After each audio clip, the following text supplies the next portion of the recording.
Thank you. Mr Farage for 4 minutes. Thank you very much. So this is it, the final chapter, the end of the road. A 47-year political experiment that the British, frankly, have never been very happy with.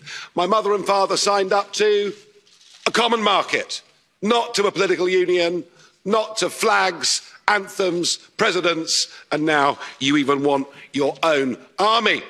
For me, it's been 27 years of campaigning and over 20 years here in this Parliament.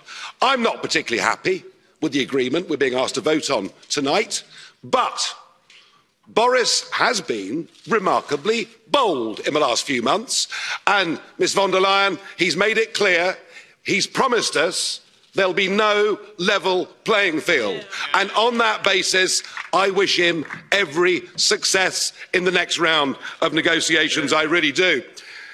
But the most significant point is this. What happens at 11 p.m. this Friday, the 31st of January 2020, marks the point of no return. Once we've left, we are never coming back, and the rest, frankly, is detail. We're going, we will be gone.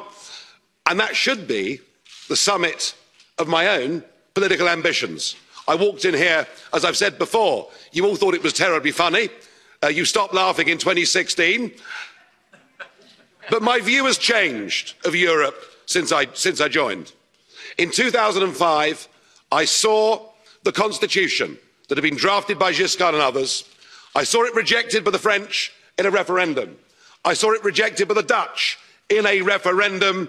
And I saw you in these institutions ignore them, bring it back as the Lisbon Treaty and boast you could ram it through without there being referendums. Well, the Irish did have a vote and did say no and were forced to vote again. You're very good at making people vote again, but what we've proved is the British are too big to bully, thank goodness.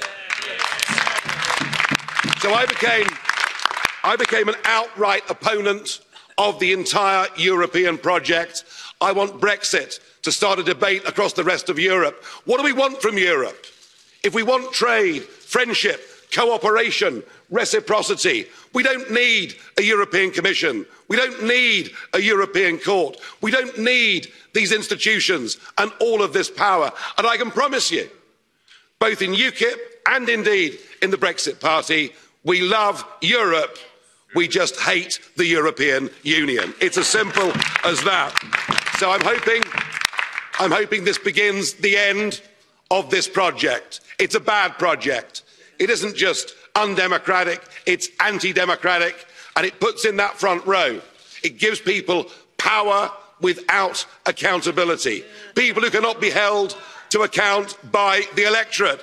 And that is an unacceptable structure. Indeed, there's an historic battle going on now across the West, in Europe, America, and elsewhere.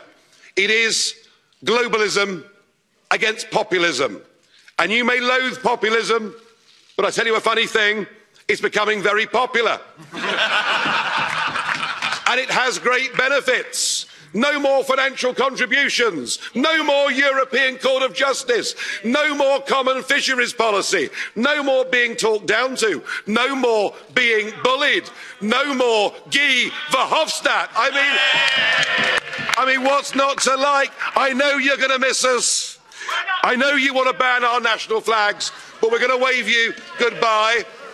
And we'll look forward in the future to working with you as sovereign. If you disobey the rules, you get cut off. Could we please remove the flags? Mr Farage,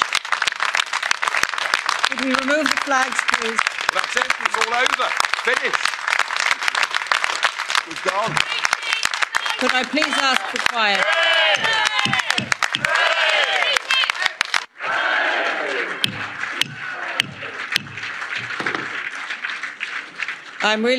Please sit down, resume your seats, put your flags away, you're leaving, and take them with you if you are leaving now. And